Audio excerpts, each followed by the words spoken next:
하나님께서 우리에게 준 말씀은 사무엘하 7장 1절로 17절까지입니다.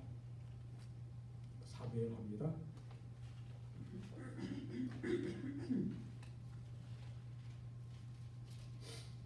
사무엘하 1장부터 17절까지니까 저하고 교독에서 한번 읽어보죠. 제가 홀수절, 여러분이 짝수절, 그리고 마지막 절은 같이 읽겠습니다. 사무엘은 죄송합니다. 7장인데 17장을 찾아놨네요. 자, 사무엘하 7장 1절로 17절까지입니다. 제가 먼저 읽겠습니다. 여호와께서 주의 모든 원수를 무찌르사 왕으로 궁에 편안히 살게 하신 때에와 왕이 선지자 나단에게 이르되 볼지어다 나는 백향목 궁에 살거늘 하나님의 괴는 휘장 가운데 있도다. 나단이 왕께 아뢰되 여호와께서 왕과 함께 계시니 마음에 있는 모든 것을 행하소서 하니라. 그 밤에 여호와의 말씀이 나단에게 임하여 이르시되 가서 대종 다윗에게 말하길 여호와께서 이와 같이 말씀하시되 내가 나를 위하여 내가 살 집을 건축하겠느냐. 내가 이스라엘 자손을 애굽에서 인도하였던 날부터 오늘까지 집에 살지 아니하고 장막과 성막 안에서 다녔나니 이스라엘 자손과 더불어 다니는 모든 곳에서 내가 내 백성 이스라엘을 먹이라고 명령한 이스라엘 어느 지파들 가운데 하나에게 내가 말하기를 너희가 어찌하여 나를 위하여 백향목 집을 건축하지 아니하였느냐고 말하였느냐. 그러므로 이제 내 종 다윗에게 이와 같이 말하라.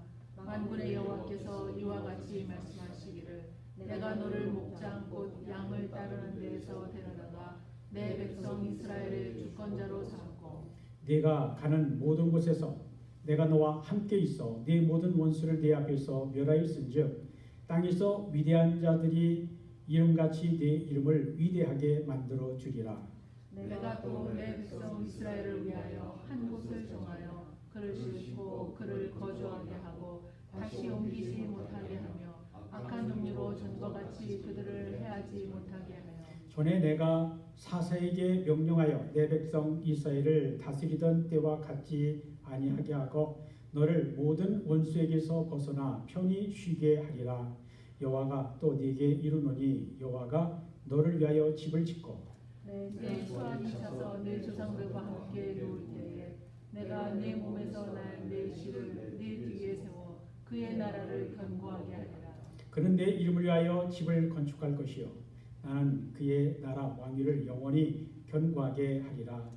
나는 그에게 아버지가 되고 그는 내게 아들이 되리니 그가 만일 죄를 범하면 내가 사람의 매와 인생의 채찍으로 징계하려니와 내가 네 앞에서 물러나게 한 사울에게서 내 은총을 빼앗은 것처럼 그에게서 빼앗지는 아니하리라.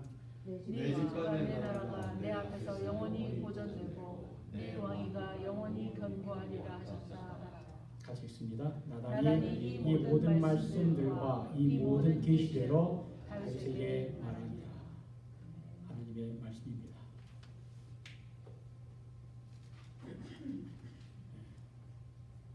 하나님께서 아브라함과 언약을 맺으신 후에 또 하나의 중요한 언약을 하시는데 그것은 오늘 본문 사무엘하 7장에 나오는 하나님께서 다윗과 맺으신 언약입니다.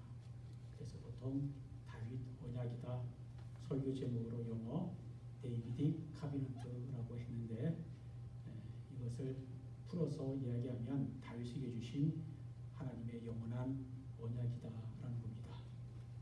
다윗이 7년 반 동안 헤브론에서 유다 지파를 다스린 후에 이스라엘 12지파의 추대를 받아서 통일왕국 이스라엘의 제2대 왕이 된 다음에 가장 먼저 한 일은 예루살렘을 정복하는 일이었습니다.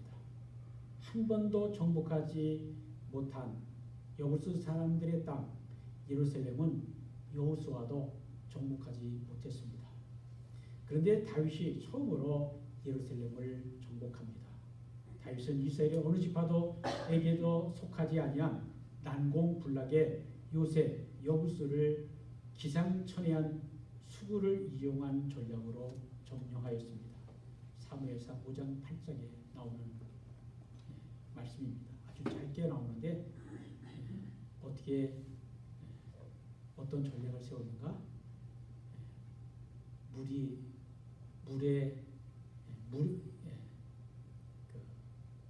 예루살렘 성 밖에 있는 샘에서 성 안으로 끌어들이는 그 물이 흐르는 수로를 따라서 그 성에 들어가서 함락시키는 그러한 전략을 쓰게 됩니다. 그래서 그곳이 다윗의 성 예루살렘이 된 곳입니다. 다윗성, 더 시티 오브 갓이 된 겁니다.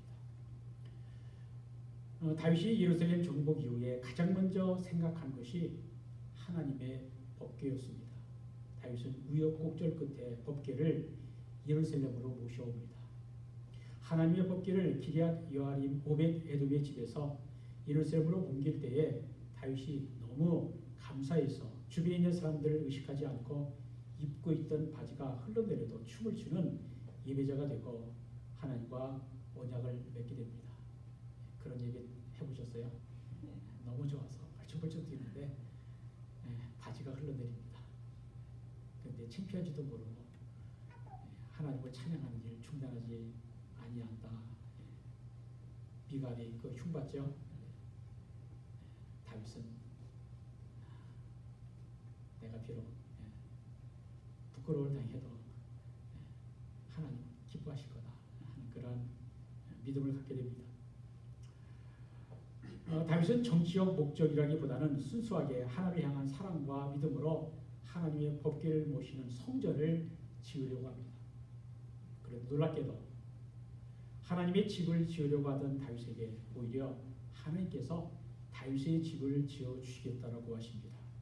오늘 본문 몇 절에 그런 말씀이 나옵니까? 7장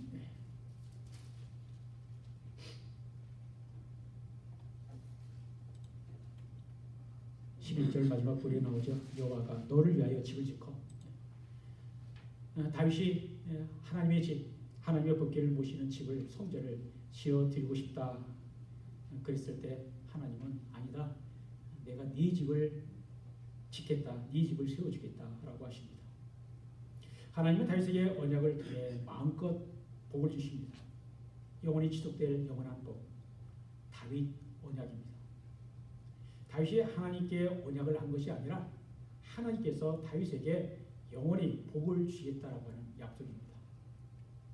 오늘 본문 사무엘 7장은 사무엘 하의 하이라이트, 초점이 보이는 것이죠.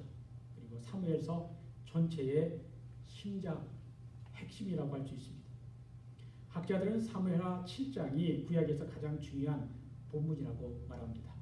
왜냐하면 본문의 다윗 언약이 이전에 아브라함에게 주어진 언약이나 시내산에서 모세에게 주신 언약과 연결될 뿐만 아니라 예수님을 통하여 영원한 생명을 약속하신 새 언약으로의 길을 열어주는 언약이기 때문입니다.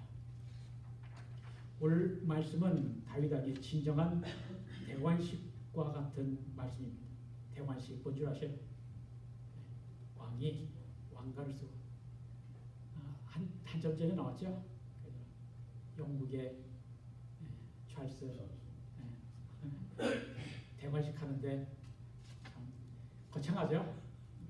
세상의 왕도 그런데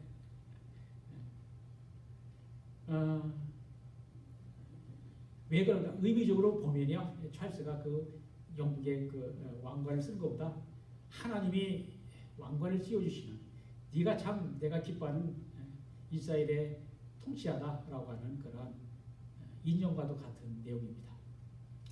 자, 그래서 어떤 신학자는 사무엘하 7장을 구약성경에서 가장 중요한 장이라고 했고, 또 어떤 신학자는 사무엘서에서 가장 극적이며 신학적인 중심이 되고 구약성경에서 보험적 신앙의 결정적 구절이라고까지 말을 했습니다.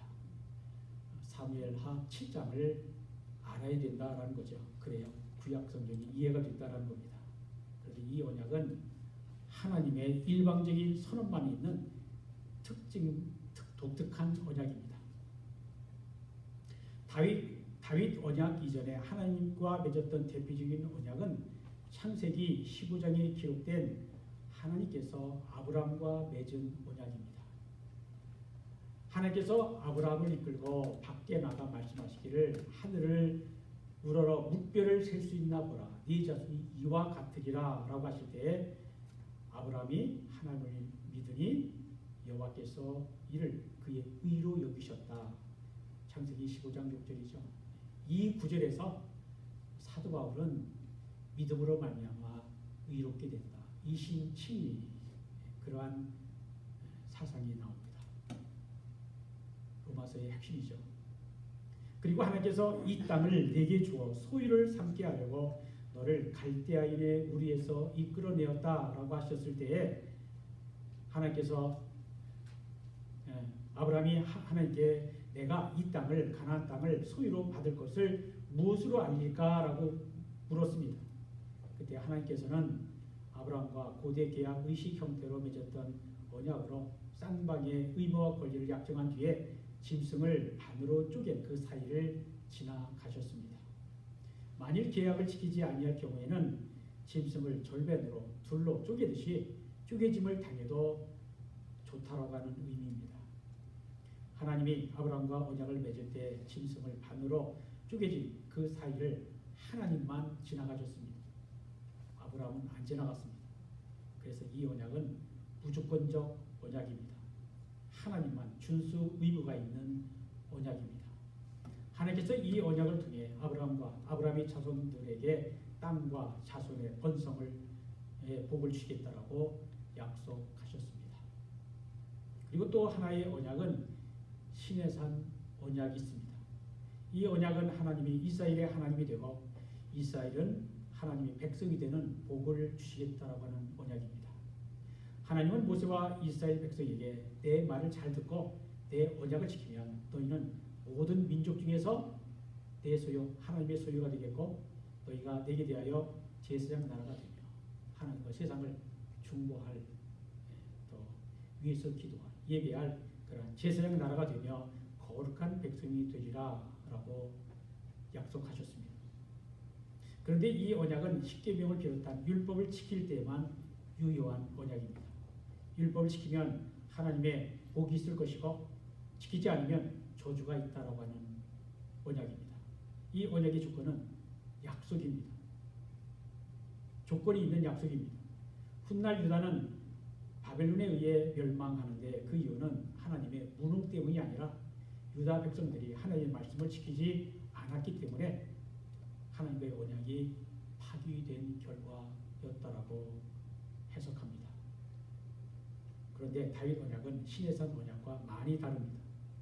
하나님은 오랜 도피 생활 끝에 이스라엘 왕이 된 다윗을 지켜보고 계셨습니다. 그리고 하나님은 다윗과 언약을 맺으십니다.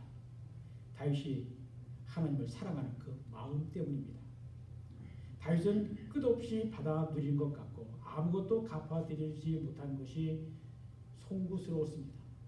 다윗 자신은 백향목으로 지은 궁궐에 사는데 하나님은 천막 가운데 있다라고 하는 사실이 너무나 부담스러웠습니다. 그러한 다윗의 마음을 아시는 하나님은 다윗과 언약을 맺으십니다. 일방적이고도 무조건적인 축복입니다. 하나님께서 다윗과 그의 후손에게 요구하는 것이 아니라 하나님의 은혜요 무조건적인 축복입니다.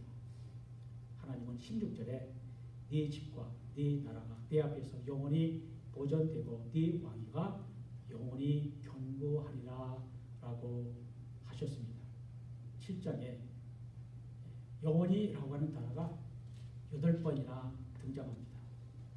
메시아의 왕권에 대한 예언이기도 하고 메시아의 나라와 메시아 왕권은 영원한 왕권이다라고 하는 내용이기도 하고 또 이 언약의 다윗과 맺은 언약은 영원하다는 것입니다. 사울 왕조는 사울의 불신앙과 불순종으로 말미암아 심판을 당했지만 다윗 왕조는 비록 잘못을 해도 영원히 지켜주시겠다라고 하는 약속입니다. 하나님께서 다윗에게 주신 언약의 핵심은 네 왕위가 영원히 견고하리라, 네 왕위가 영원하리라 하는 것입니다. 다윗 왕조의 안정과 번영은 곧 이스라엘 전체의 안정과 번영으로 간주되었습니다. 그래서 네 집과 네 나라가 영원히 보존되고 라고 하셨습니다. 왕도 살고 이스라엘도 사는 것은 인간의 연약함을 감안한 조치입니다. 인간은 실수할 수밖에 없는 존재라는 것을 하나님은 잘 알고 계셨습니다. 그래서 하나님의 무한한 사랑으로 복을 주시겠다는 것입니다. 예수님의 십자가도 무조건적인 언약입니다. 주님이 십자가에 돌아가심으로 우리는 하나님의 백성이 되었습니다. 우리가 본래는 이방인으로서 하나님을 몰랐던 자들이었지만 예수님을 주로 영접하고 신인하는 믿음을 보시고 하나님은 우리를 당신의 자녀로 삼아 주셨습니다. 그리고 하나님은 우리를 무조건적 사랑으로 사랑해 주시고 끝까지 사랑하십니다. 우리의 이름을 생명책에 기록하십니다. 우리를 향한 하나님의 사랑과 긍휼 때문입니다. 우리는 자격도 없고 능력도 없지만 하나님 나라의 백성이 된 것입니다. 우리는 예수님의 십자가 때문에 하나님의 영원한 언약 백성이 된 것입니다. 사무엘하 7장에 많이 나오는 단어가 있습니다. 바로 집이라고 하는 단어입니다. 무려 15번이나 나오고 이 말이 전체 내용을 이끕니다.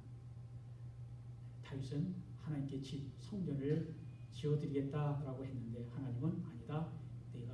내가 네 집을 지어주겠다라고 말씀하시죠. 1절에 말씀합니다. 여호와께서 주의 모든 원수를 무찌르사 왕으로 곧 다윗으로 궁에 편안히 살게 하신 때에라고 말씀을 하고 있습니다. 많은 사람들이 평안하면 이제 전쟁도 끝나고 이제 평화롭고 잘 되면 또 일이 잘 풀리고 등이 땄으면 어떤다고 그래요? 다른 생각할 수 있다고 말하죠. 그런데 다윗은 그렇지 않았습니다. 다윗은 고난이 많았고 그런 고난 중에도 자신을 도우시고 하나님의 은혜를 아는 사람이었습니다. 오랜 세월 사울 손에서 도망하고 쫓기며 산 다윗은 발을 뻗고 편히 쉴 곳이 없는 인생이었습니다. 그런데 통일 왕국의 왕이 되고 인생에서 처음으로 편안하게 발 뻗고 누울 집 왕궁이 생겼습니다. 백향모로 아름답게 지어진 왕궁에서 누워보니 너무 좋았습니다. 감사와 감격의 눈물이 흘렀습니다.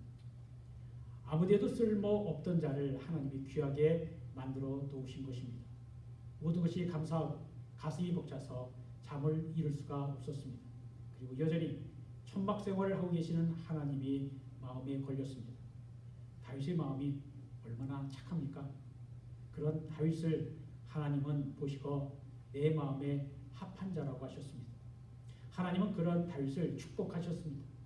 네 집과 네 나라가 내 앞에서 영원히 보존되고 네 왕위가 영원히 견고하리라. 다윗은 하나님께 집, 성전을 지어드리고 싶은 마음만 있었지 실제로는 해드린 것이 없어도 하나님은 그런 다윗의 마음을 기쁘게 받으시고 넘치는 축복을 쏟아 부어 주셨습니다. 그래서 우리가 하나님께 사랑의 마음을 드리는 것이 가장 중요한 것 아닌가 하는 생각을 해봅니다. 하나님은 누구에게도 나를 위하여 집을 지으라고 명령하지 않으셨습니다. 그 어떤 지파에도 그러지 않으셨습니다. 그래서 다윗 이전에 어느 누구도 하나님을 위한 집, 성전을 짓겠다는 사람은 없었습니다. 사실 하나님은 집이 필요 없으신 분이십니다. 어떤 건물로도 하나님을 담을 수 없습니다. 그런데 다윗이 처음으로 이 일을 시도합니다. 하나님께서 사방의 대역들을 다 하시고 다윗과 그 나라에 평안을 주셨고 전쟁이 끝나자 다윗이 제일 먼저 생각하는 것은 하나님의 언약궤를 둘 만한 성전을 예루살렘에 건축하는 일이었습니다. 다윗이 이 계획을 선지자 나단에게 말하자 하나님께서 나단을 통해서 이렇게 말씀하십니다.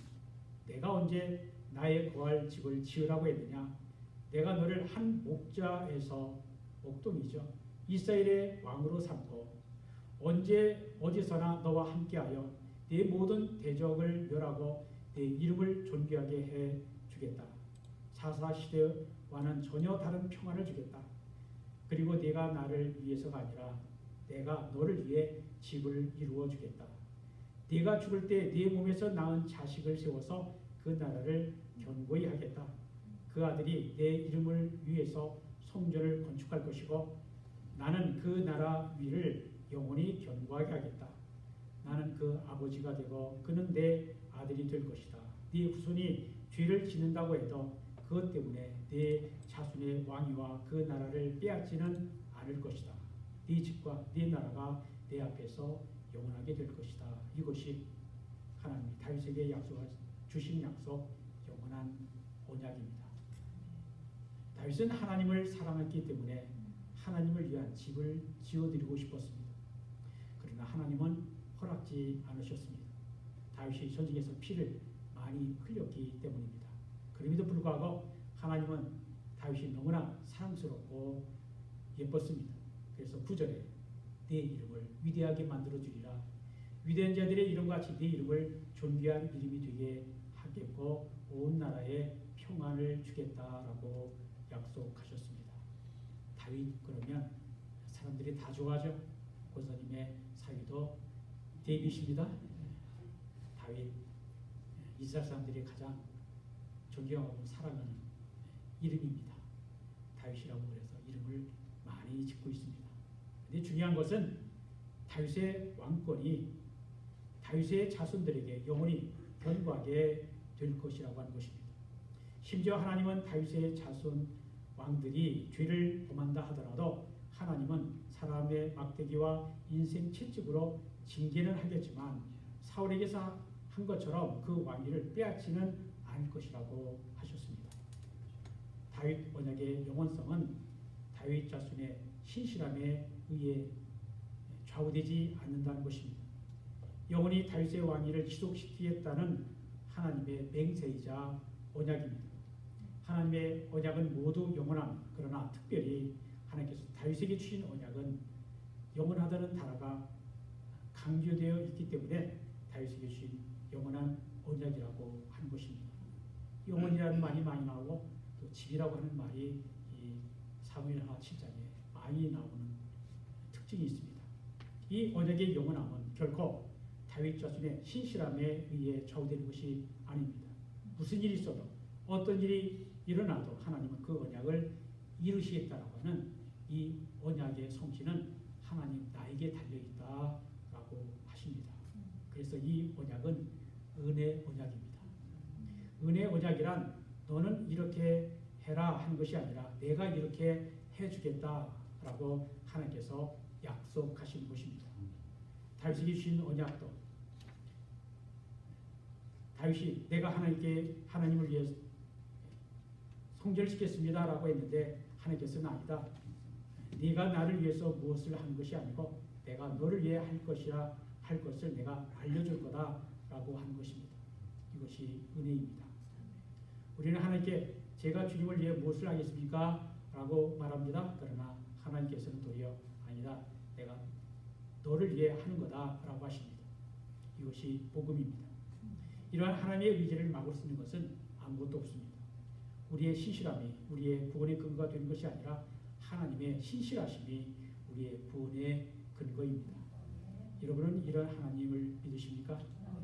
하나님의 언약의 흐름, 구약성경에 나오는 언약은 사실 여러 가지입니다. 그러한 흐름을 잠시 살펴보는 시간 갖도록 합니다.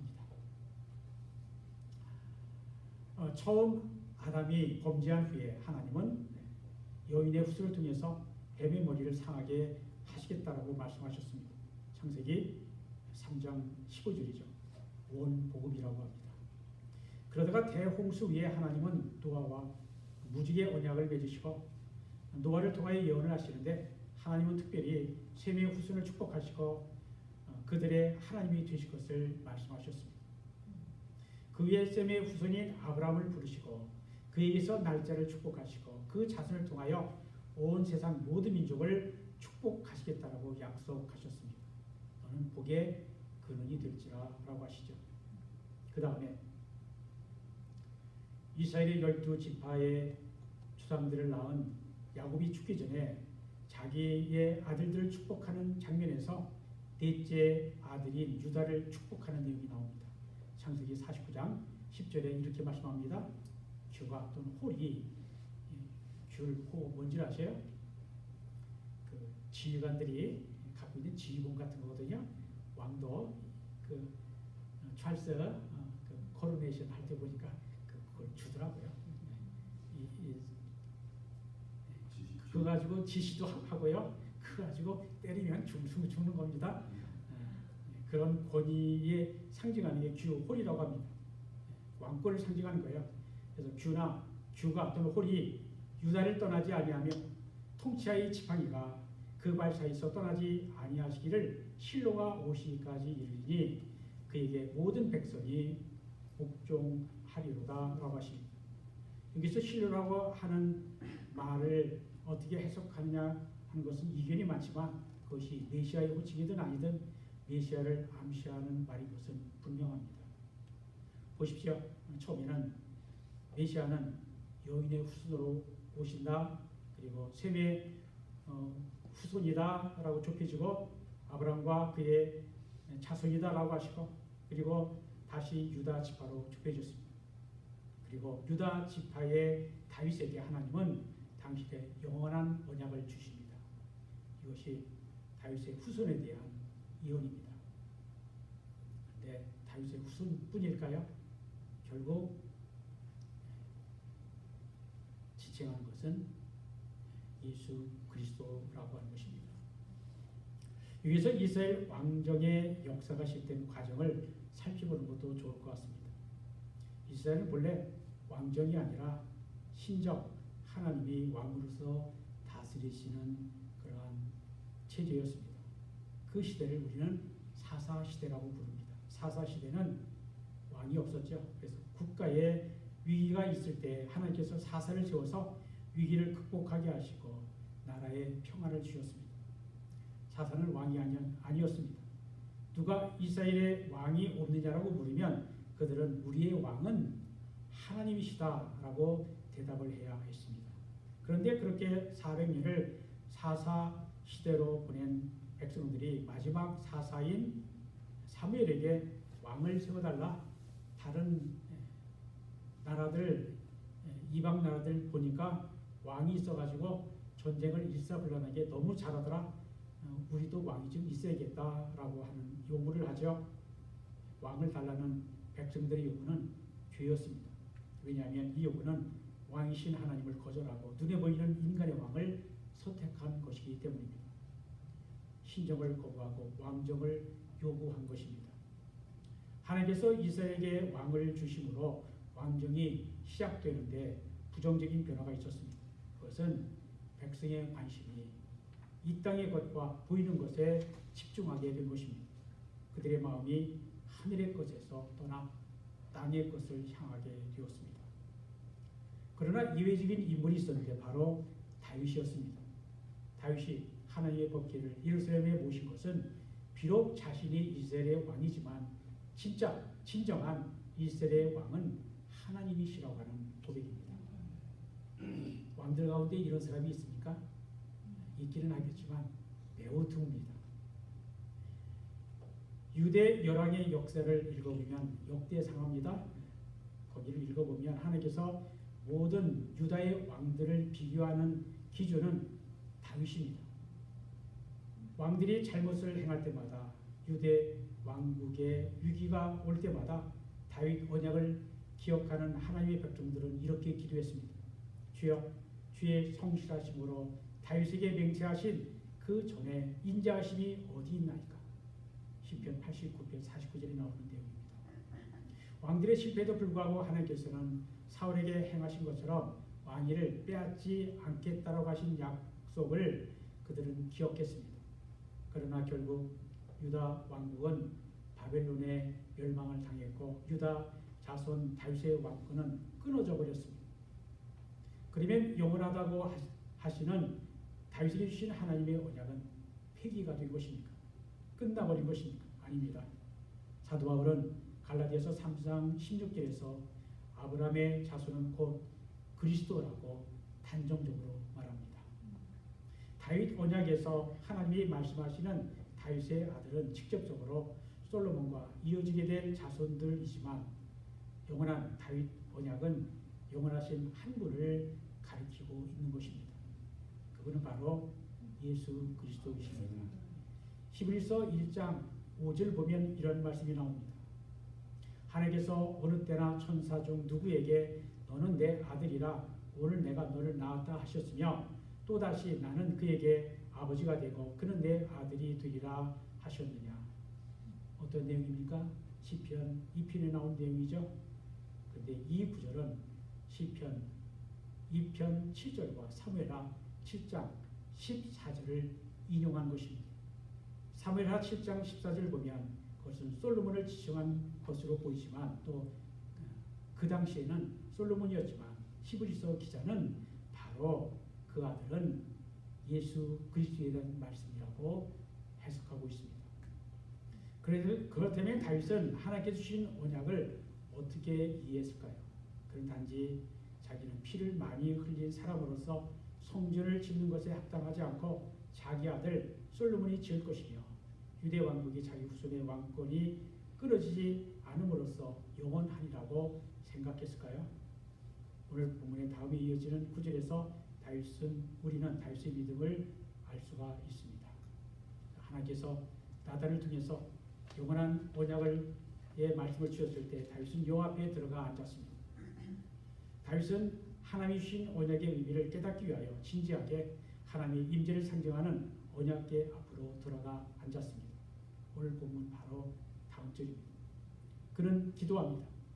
그의 기도는 그 자신이 승승장구하여 사방의 모든 대적을 다 꺾고 무찌른 왕의 모습이 아닙니다. 그는 여전히 자기가 얼마나 작은 자인지를 인식하고 있습니다. 다윗은 자신이 얻은 모든 것은 다 하나님의 은혜라고 말합니다. 내가 한 것이 아니라 하나님이 하신 것이라는 고백입니다. 그토록 큰 은혜를 주시고도 뭐가 부족해서 내게 이렇게 영원한 언약을 말씀하시냐라고 묻습니다. 사도행전 2장에서 성령의 충만함을 이룬 베드로의 말은 오늘 본문 해석에 대단히 중요한 열쇠입니다. 사도행전 2장 30절, 31절 오순절 베드로의 설교에서 그는 이렇게 말합니다. 그는 선지자라. 그는 다윗입니다. 다윗은 선지자라. 하나님이 이미 맹세하사 그 자손 중에서 한 사람을 그 위에 앉게 하리라 하심을 미리 알고 미리 본 거로 그리스도의 부활을 말하되. 도대체 다윗의 믿음은 어디까지인가? 다윗의 영성, 하나님께서 그에게 말씀해 주시고 깨닫게 하신 것은 어느 깊이인가? 우리가 감히 짐작이 되지 않는 내용입니다. 다윗은 하나님께서 자기 후손으로 오실 그리스도를 영원한 다윗의 왕위에 앉게 하실 것이라는 것을 알았다는 것입니다.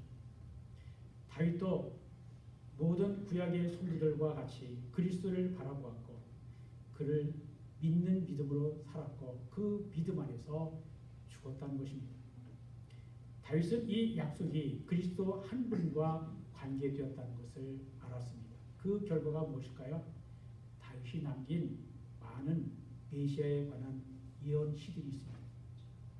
그는 자기에게 주신 영원한 언약에 감동하여 메시아에 관한 예언 시들을 많이 쓰게 되었습니다. 다윗의 언약의 주요 내용은 다윗의 왕위가 영원할 것이라고 하는 약속인데 실제로 어떻게 되었습니까? 이 약속에 따라 다윗의 후손은 왕위를 이어갔습니다. 솔로몬부터 예루살렘이 바벨론에 함락될 때까지 약 400년 동안 지속되었습니다. 부왕국 이스라엘은 구테타도 많이 일어나고요. 권력자 가문이 바뀝니다. 참 어지럽죠. 부왕국 역사를 보면. 하지만 남왕국 유다는 끊어질 듯 하면서도 한 번도 끊긴 적이 없습니다. 아달랴라고 하는 그런 부왕국 출신의 여자를 통해서 하마터면 왕위가 끊어질 뻔했죠. 하지만 하나님은 그러한 순간에도 잘 넘기게 하셨습니다. 그런데 그러다가도 결국은 바벨론에 의해서 주전 586년에 유다는 멸망합니다. 그 후에도 세 차례에 걸쳐서 바벨론 포로들이 고국에 포로 생활도 했고 포로들이 또 고국으로 돌아왔지만 그 이후에도 바사, 페르시아, 헬라, 그리스, 로마로 이어지는 주변 강대국들의 침략과 간섭을 받으면서 피지배 민족으로 살아야 했고 많은 사람들이 세계 방방곡곡에 흩어져 사는 난민 디아스포라로 살아야 했습니다. 네 왕위가 영원이라고 하는 다윗의 왕위가 영원할 거라고 하는 하나님의 약속이 파기된 것처럼 보였습니다. 오랜 세월이 지나면서 하나님이 다윗과의 언약을 잊으셨거나 취소된 것처럼 보였습니다. 실제로 다윗의 왕위는 중단되었습니다. 하지만 하나님께서는 다윗과의 언약을 기억하셨습니다. 그리고 다윗의 후손으로 오신 예수 그리스도를 통하여 다윗의 언약을 성취하셨습니다. 이것이 하나님이 약속하신 것이 얼마나 신실한 것을 보여주는 것입니다. 우리 하나님은 참으로 신실하신 하나님이십니다. 그 언약을 이루시는 하나님이십니다. 때가 참에 하나님은 그 아들을 보내사 여자에게서 나게 하시고 율법 아래에 나게 하셨습니다. 신약성경의 첫 책인 마태복음의 첫 구절, 마태복음 1장 1절은 그분을 이렇게 소개합니다. 아브라함과 다윗의 자손 예수 그리스도의 계보라. 계보라고 하는 것은 족보라고 하는 뜻입니다. 지리알려집니다.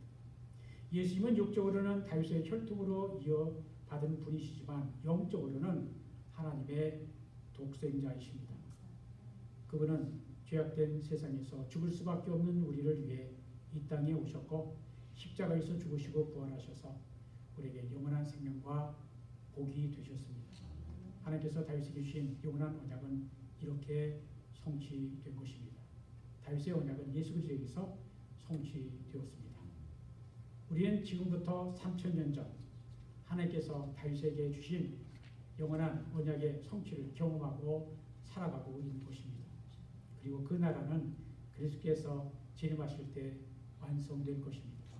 다윗의 후손으로 오신 우리 주 예수 그리스도의 온전하신 순종과 십자가의 죽으심으로 그 언약을 성취하시는 것입니다. 하나님의 자기 백성, 자기 자녀를 향하신 언약은 우리의 신실함에 의해서 유지되고 성취되는 것이 아니라 하나님의 신실하심과 선하심과 인자하심에 의해서 유지되고 성취되는 것입니다. 다윗에게 베푸신 그 은혜를 오늘 우리들에게도 동일하게 베푸시는 하나님께 모든 영광과 감사와 찬송을 올려드립니다. 오늘 하나님께서 예수 그리스도를 통해 우리에게 주시는 복은 엄청난 것입니다. 다윗과 같은 마음과 믿음으로 그리고 사랑으로 매일 신실하게 살아가는 우리 모두가 될 수 있기를 주님 이름으로 축복합니다. 기도합니다. 하나님 감사합니다. 오늘 사무엘 하 7장 다윗 언약, 다윗이 하나님께 약속한 것이 아니라 하나님께서 일방적으로 은혜로 다윗에게 네 왕위가 영원하겠다라고 하는 축복을 주신 것은 다윗을 아시고 다윗이 비록 이스라엘의 왕이지만 이스라엘의 진정한 왕은 여호와 야훼 하나님이십니다라고 하는 그 고백을 통해 영광 받으시고 다윗이 전쟁이 그치고 또 평안하게 되었을 때 자기는 백향목으로 지은 좋은 집 궁궐에서 살지만 하나님은 지금도 천막 가운데 계시다. 하나님의 법궤는 천막에 있다라고 하는 것이 송구스러워서 하나님의 집 성전을 지어드리고 싶었지만 너는 피를 많이 흘렸으니 네가 지을 수 없다. 나는 네 집을 지어주겠다라고 하시는 그 말씀을 통해 축복하여 주신 것, 그것이 바로 다윗의 왕위가 영원할 것이고 비록 다윗 왕조의 인간의 왕위의 자리는 중단되었지만 영원하신 하나님, 영원하신 하나님의 아들 예수 그리스도를 통한 그 왕위는 하나님 나라가 하늘에서 이루어진 것처럼 이 땅에서도 메시아가 다스리는 나라가 완성될 때까지 그 나라가 영원할 것이라고 하는 약속으로 성취된 줄 믿습니다. 그러한 약속을 이루신 하나님의 신실하신 그리고 은혜를 찬양합니다. 우리가 다윗에게 주신 그 언약을 맺으신 하나님은 또 우리에게 예수를 통해서 하나님 자녀가 되게 하시고 또 하나님과 새 언약을 맺게 하셔서 요거는 나라 바라보며 또 살게 하시는 것 감사합니다. 그래서 주님 다시 오실 때까지 이러한 주의 복음을 우리 자신이 믿고 또 구원받을 뿐만 아니라 영생을 이 땅에서도 맛보고 또 주님의 그 복음을 우리가 있는 곳과 가까운 곳과 먼 곳까지 전파하는 우리들로 삼아주시고 우리를 사용해 주옵소서. 그래서 우리가 하는 말을 통해서 또 전도를 통해서 또 우리의 행동을 통해서 주의 이름이 높아지게 하시고 예수 그리스도의 이름이 전파되게 하여 주옵소서. 그래서 주님, 빛으로 오신 주님이 이 어두운 세상 밝히 비춰 참 모든 사람들이 주 앞에 나와 무릎 꿇고 경배하는 그날이 올 수 있도록 주여 축복해 주옵소서. 예수 그리스도 이름으로